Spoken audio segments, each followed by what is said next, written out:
በዚህ ቻፕተር ላይ የምናየው ስለ ኢንፎርማል ፋላሲስ ነው።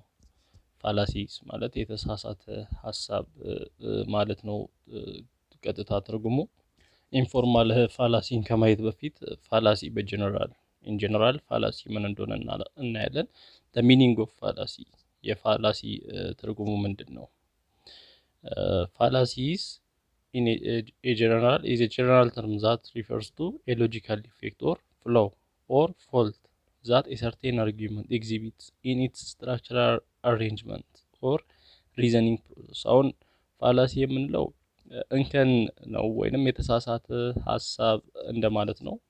የሆነ አርጊውመንት ውስጥ የምናገኘው ስትራክቸራሊ ያ አርጊውመንት በስትራክቸሩ ከላይ የምናየው ማለት ነው።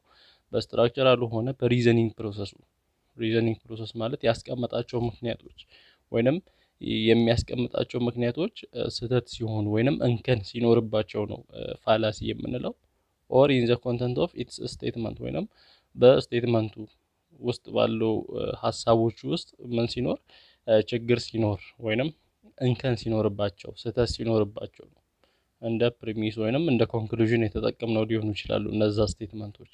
ፕሪሚሱ ላይም ኮንክሉዥኑ ላይ እንከን ሲኖር ነው እና for various reasons other than merely false premises ያው ውሸት ከማለት ይልቅ ቀጥታ ውሸት የሆነ ሐሳብ አይደለም ወይንም ቀጥታ ትክክል ያልሆኑ ፕሪሚሶች ሳይሆኑ ግን በፕሪሚሶቹ መሃል ያለው ግንኙነት እና እንከን ሲኖርበት ወይንም የተሳሳተ ሐሳብ ሲኖርበት ነው እንጂ ቀጥታ ውሸት የሆነ ፕሮሚስ ስለሆነ አይደለም እዚህ ጋር ፋላሲ የምንለው።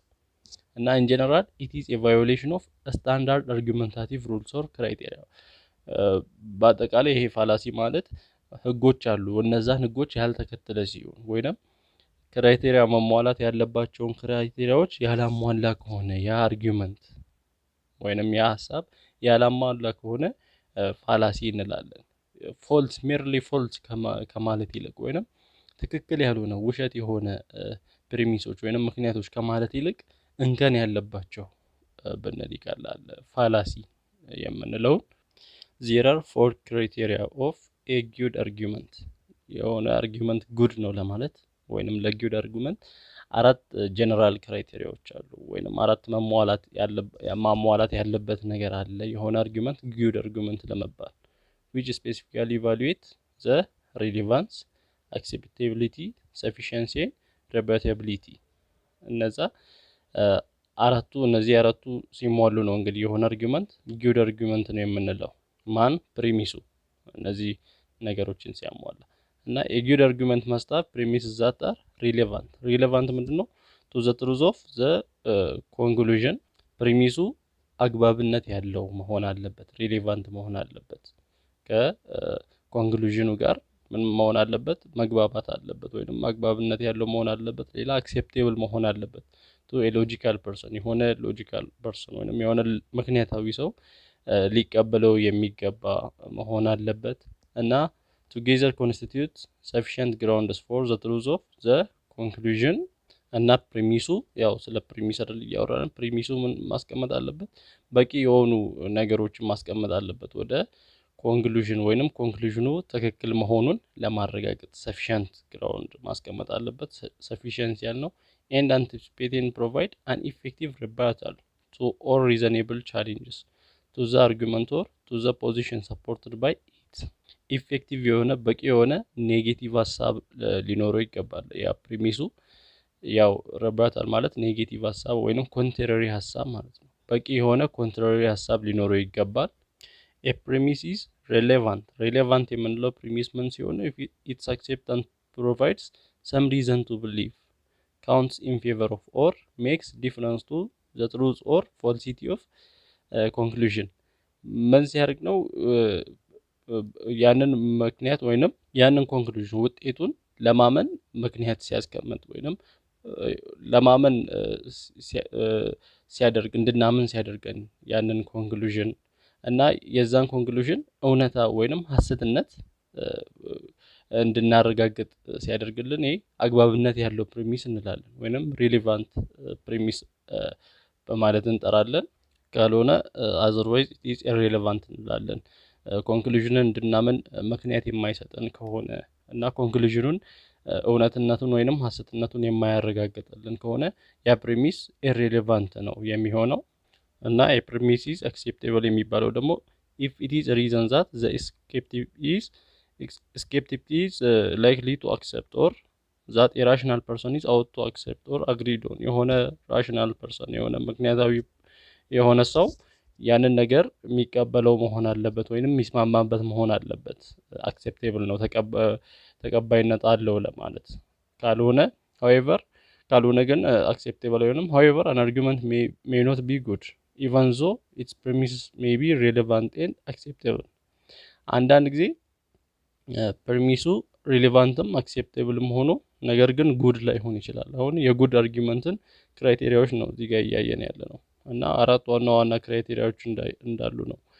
ሪሌቫንት፣ አክሴፕቴብል፣ ሰፊሽንት እና ኢፌክቲቭ ሪቪዩታል መኖር እንዳለበት ነው ያየነው እና ሪሌቫንትም አክሴፕቴብልም ሆነው ነገር ግን ጉድ ላይሆኑ ይችላሉ እነዛ አርጊመንቶች ምን ካልሆኑ unless they are sufficient enough in number, kind and weight ብቁ ካልሆነ ያ አርጊመንት በቁጥርም ሆነ በአይነትም በክብደትም ብቁ ካልሆነ ምን ሊሆን አይችልም?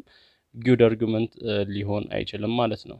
and finally a good argument should also provide an effective rebuttal ወይንም refutation or disproof to the strongest arguments against one's conclusion and also to the strongest arguments in support of the alternative position effective የሆነ rebuttal ሊኖረው ይገባል ወይንም disproof ወይንም contrary የሆነ ሐሳብ ያንን የሚቃረን ሐሳብ ሊኖረው ይገባል። strongest የሆነ ኮንክሉዥኑን ለሚቃረኑ ሐሳቦች ዲስፕሩፍ ሊያደርግ ይገባል።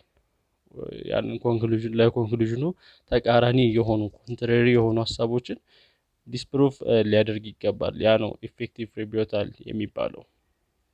ስለዚህ የጉድ አርጉመንት እነዚህ 4 ክራይቴሪያዎች 4 ዋና ጀነራል ክራይቴሪያዎች ሊያሟላ ይገባል ካለን ፋላሲ የሚመጣው የቱ ጋር ነው? therefore fallacy is violation of one or more of these criteria of a good argument የዚህን የጉድ አርጉመንትን አንድ ሆነ ከዛ በላይ ክራይቴሪያዎችን ሲጥስ ወይንም ሳያሟላ ሲቀር ነው። ስለዚህ that is an argument is good as far as it meets all the general criteria set for a good argument ለዚህ good argument ብለን ላስቀምጥ ነው እነዚህን ክራይቴሪያዎች እስካሟላ ድረስ የሆነ አርጊመንት ጉድ ነው እንለዋለን።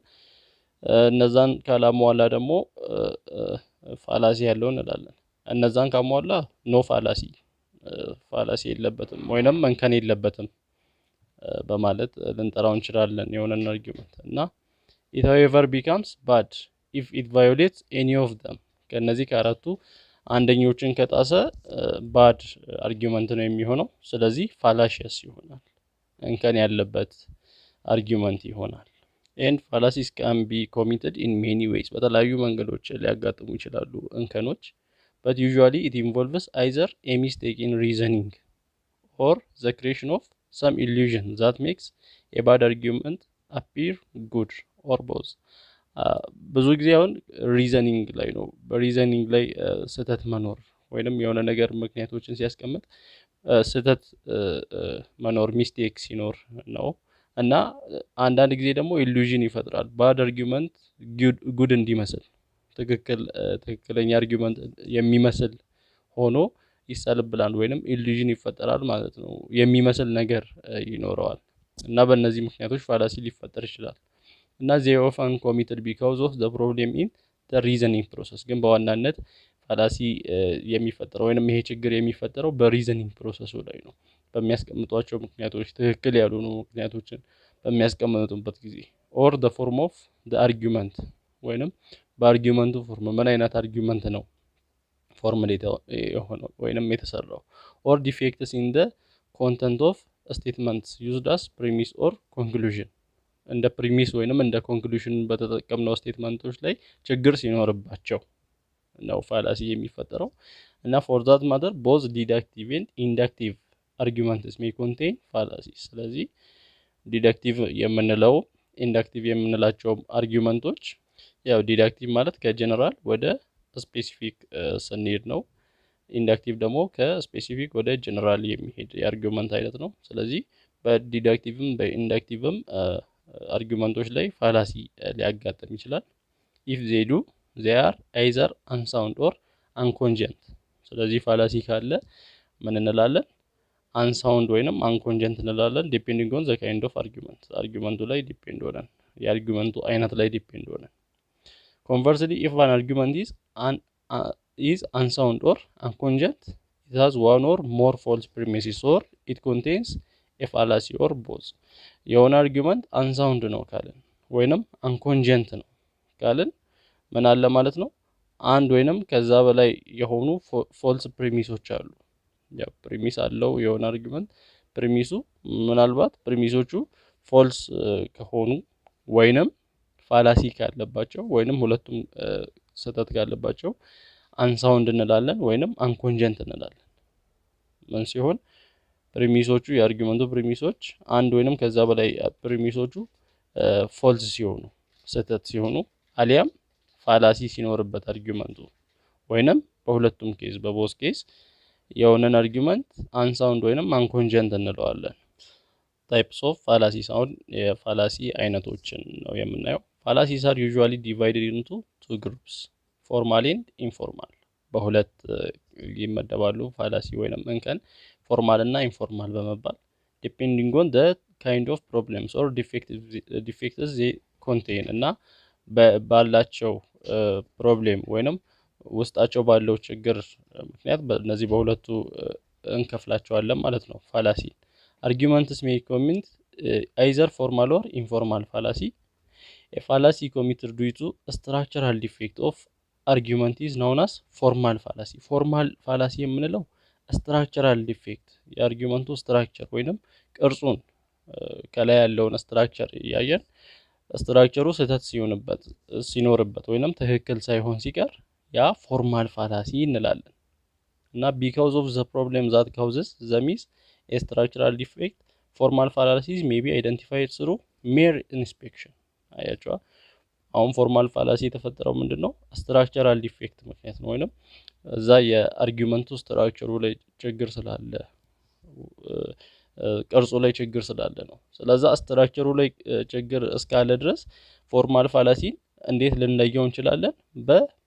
በቀላሉ በማየት ወይንም በመመልከት በትክክል በመመልከት ፎርማል ፋላሲ ቼክ ማድረግ እንችላለን ወይንም ማግኘት እንችላለን። ምክንያቱም ዲፌክቱ ወይንም ችግሩ ስትራክቸራል ስለሆነ፣ ስለዚህ ስትራክቸሩን በደንብ በመቃኘት ልናገኝ እንችላለን ፎርማል ፋላሲን ወይንም ፎርማል የሆነ እንከንን። ሌላው ኢንፎርማል ፋላሲ ነው። on the other hand is a fallacy which is committed due to defect in a very content of an argument። በአርጊውመንቱ ይሄ ደግሞ በኮንተንቱ ችግር ምክንያት ወይንም በኮንተንት ዲፌክት ምክንያት ኮንተንቱ ሲበላሽ የአርጊውመንቱ የውስጣዊ ኮንተንቱ ሲበላሽ ነው ይሄ ኢንፎርማል ፋላሲ የሚፈጠረው። other than in structure form ስትራክቸሩ አይደለም ወይንም ከላይ ያለው ቅርጹ አይደለም። ስትራክቸሩ ላይ ዲፌክት ሲኖረው ፎርማል ፋላሲ እንደሆነ አይተናል። ኢንፎርማል ሲሆን ግን ኮንተንቱ የአርጊውመንቱ ኮንተንት አርጊውመንቱ ውስጡ የያዘው ሐሳቡ ችግር ሲኖርበት ነው ኢንፎርማል ፋላሲ የሚባለው። እና because they have the ability to hide their argumentative forms, informal fallacies cannot be identified through mere inspection። አያችዋ በፎርማል ፋላሲ ጊዜ በኢንስፔክሽን ወይንም በቀላሉ በመመልከት ስትራክቸራል ስለሆነ ዲፌክቱ በመመልከት ፋላሲውን ማግኘት እንደምንችል አይተናል።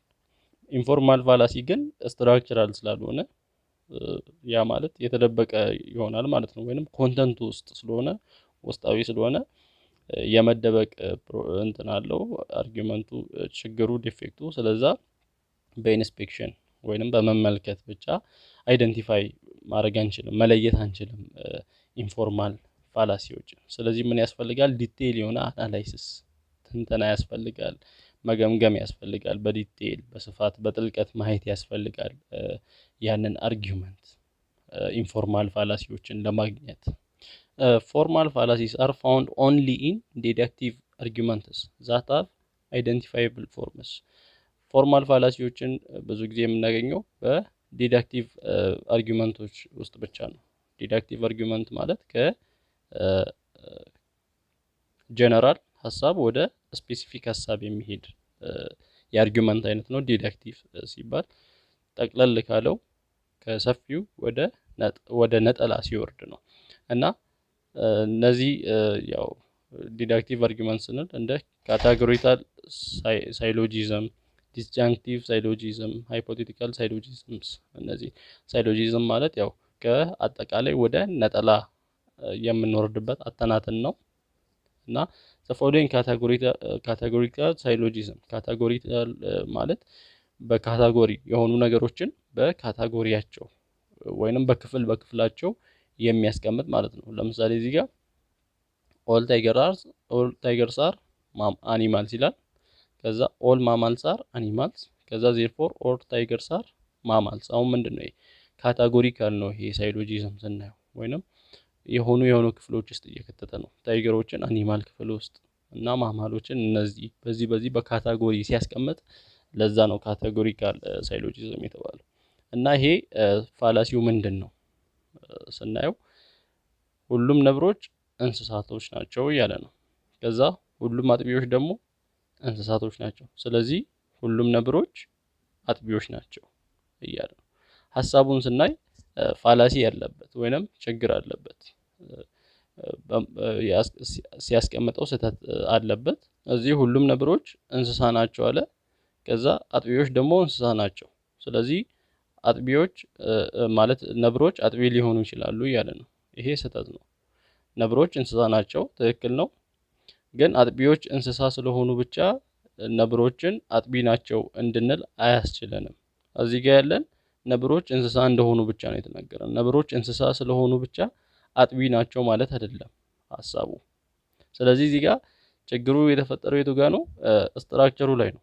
ኦል ታይገርስ አር አኒማልስ ብሎ እዚህ ጋር ማማልስ አር አኒማልስ ያለበት ቦታ ኦል አኒማልስ አር ማማልስ የሚል ቢሆን፣ አሁን ለምሳሌ ይሄን ስትራክቸሩን ስናየው ታይገር አሁን ኤ ቢሆን እና አኒማልስ የሚለው ደግሞ ቢ ቢሆን፣ ማማልስ የሚለው ሲ ቢሆን እና ያው አኒማልስ ምንድነው? ቢ ነው። ስለዚህ እዚህ ጋር ፎርሙን ስናየው ኦል ኤ አር ቢ እያለን ነው።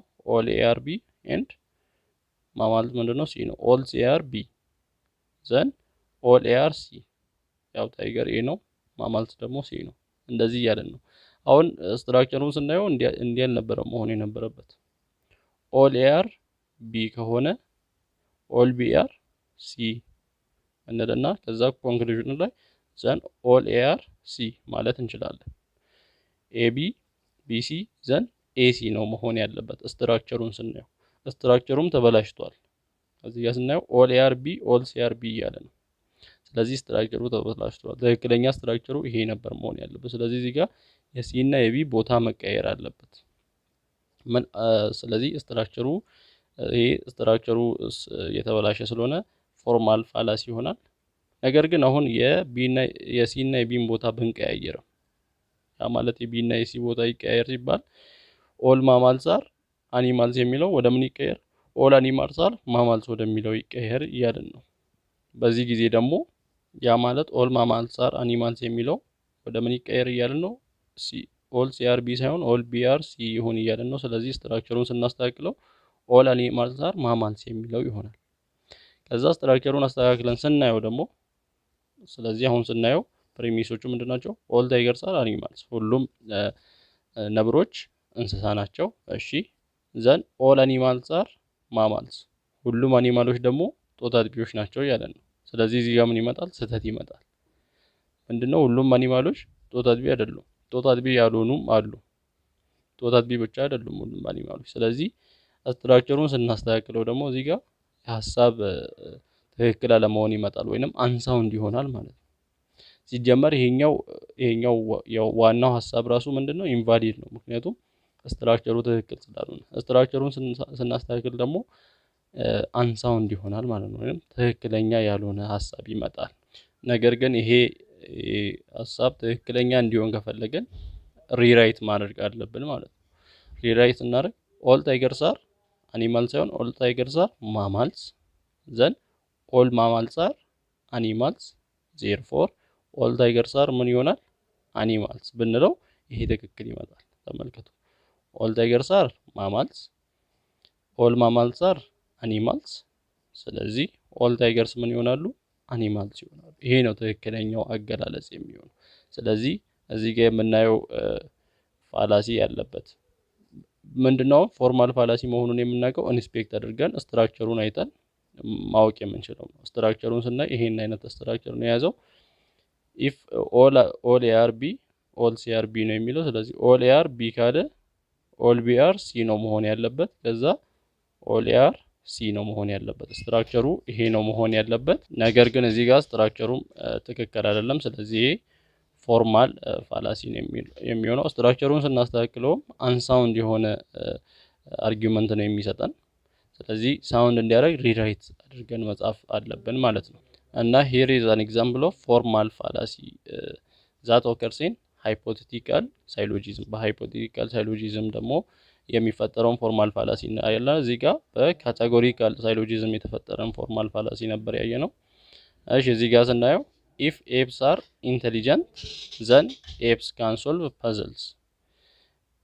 ጦጣዎች የማሰብ ብቃት ካላቸው ወይንም ኢንተሊጀንት ከሆኑ ጦጣዎች ፐዝሎችን ሶልቭ ማድረግ ይችላሉ ነው የሚለው። ከዛ ኤፕስ ካን ሶልቭ ፐዝልስ፣ ጦጣዎች ፐዝልን ሶልቭ ያደርጋሉ።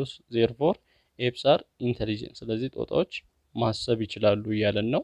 እዚህ ጋር ስናይ ስትራክቸሩን በምናይበት ጊዜ ኢፍ ኤፕስ አር ኢንተሊጀንት የሚለውን ኤ ብንለው፣ ዘን ኤፕስ ካን ሶልቭ ፐዝል የሚለውን ደግሞ ሀሳብ ቢ ቢሆን ኤፕስ ካን ሶልቭ ፐዝል ይላል። እዚህ ጋር ደግሞ ቢ ነው። ዜርፎር ኤፕስ አር ኢንተሊጀንት፣ ኤፕስ አር ኢንተሊጀንት የሚለው ሀሳብ ደግሞ ይሄ ነው። ስትራክቸሩን ስናየው ኢፍ ኤ ይሄን አይነት ስትራክቸር ነው የሚይዘው። ኢፍ ኤ ዘን ቢ፣ ከዛ ቢ ከሆነ ኤ ይሆናል እያለ ነው። ነገር ግን እዚህ ጋር ምንድነው እያለን? ኢፍ ኤ ዘን ቢ ነው ያለን። ስለዚህ እዚህ ጋር ኢፍ ኤ ዘን ቢ የሚለውን ትተን ኢፍ ቢ ዘን ኤ ነው መሆን ያለበት። ከዛ ቢ ከሆነ ኤ ይሆናል ማለት ነው ኮንክሉዥኑ። ስለዚህ ስትራክቸሩ ኢፍ ኤ ዘን ቢ ሳይሆን መሆን ያለበት ኢፍ ቢ ዘን ኤ ነው መሆን ያለበት። እዚህ ጋር የመጀመሪያው ሀሳብ ላይ ቦታውን ቀያይሮታል ወይንም ስትራክቸሩን ቀያይሮታል። ኢፍ ኤፕስ አር ኢንተሊጀንት ሳይሆን መቅደም ያለበት ኢፍ ኤፕስ ካን ሶልቭ ፐዝል ዘን ዜ አር ኢንተሊጀንት ወይንም ኤፕስ አር ኢንተሊጀንት ማለት ነው የምንችለው። ምክንያቱም መጀመሪያ ቢ ከሆነ ከዛ ኤ የሚሆን ከሆነ ቢ ሆኖ ምንድነው ኮንክሉዥኑ የሚሆነው? ኤ ነው የሚሆነው። ነገር ግን በዚህ ፎርም ከተቀመጠ ደግሞ ኢፍ ኤ ዘን ቢ ከተባለ እዚህ ጋር ቢ ሳይሆን ኤ ሆኖ ኮንክሉዥኑ ቢ ነው መሆን ያለበት ማለት ነው። ስለዛ በቀላሉ የዚህን ስትራክቸር ለማስተካከል ኢፍ ኤ ዘን ቢ በሚልበት ቦታ ኢፍ ቢ ዘን ኤ እንልና ቢ ከሆነ ኤ ይሆናል እንላለን። ስለዚህ በዚህ አይነት መልኩ ይሄን ሶልቭ ማድረግ እንችላለን። ይሄ ሃይፖቴቲካል ሳይሎጂዝም ነው። ሃይፖቴቲካል የተባለው ምክንያት ምንድነው? በሃይፖቴሲስ ወይንም መላምት ስለሚያስቀምጥ ነው። ኢፍ የሆነ ሀሳብ አለ ይሄ ከሆነ ይሄ ይሆናል የሚል ስለሚያስቀምጥ ነው። የሳይሎጂዝም ሃይፖቴቲካል ሊባል የቻለበት ምክንያት ኢን ዲስቲንጉሽንግ ፎርማል ፍሮም ኢንፎርማል ፋላሲስ፣ ፎርማል ፋላሲዎችን ከኢንፎርማል ለመለየት ከፈለግን ምንድነው ማስታወስ ያለብን? ሪሜምበር ዛት ፎርማል ፋላሲስ ኦከር ኦንሊ ኢን ዲዳክቲቭ አርጊመንትስ፣ በዲዳክቲቭ አርጊመንቶች ብቻ ነው ፎርማል ፋላሲዎች ሊፈጠሩ የሚችሉት። ያው ዲዳክቲቭ አሁን ያየናቸው ኤግዛምፕል ከአጠቃላይ ወደ ነጠላ የሚመጡ ወይንም ከጀነራል ወደ ስፔሲፊክ ሀሳብ የሚመጡ በእነሱ ብቻ ነው ፎርማል ፋላሲዎችን ልናገኝ የምንችለው። ዘስ ኢፍ ኤ ጊቨን አርጊመንት ኢዝ ኢንዳክቲቭ ከሆነ ግን ከስፔሲፊክ ወደ ጀነራል የሚሄድ ከሆነ ከነጠላ ሀሳቦች ወደ አጠቃላይ የሚሄድ ከሆነ ግን ኢት ካን ኖት ኮንቴን ፎርማል ፋላሲ፣ ፎርማል ፋላሲን ልናገኝበት አንችልም በእንደዚህ አይነት አርጊመንት ላይ። ስለዛ በቀላሉ ዲዳክቲቭ ከሆኑ ነው ፎርማሎችን ልናገኝ የምንችለው።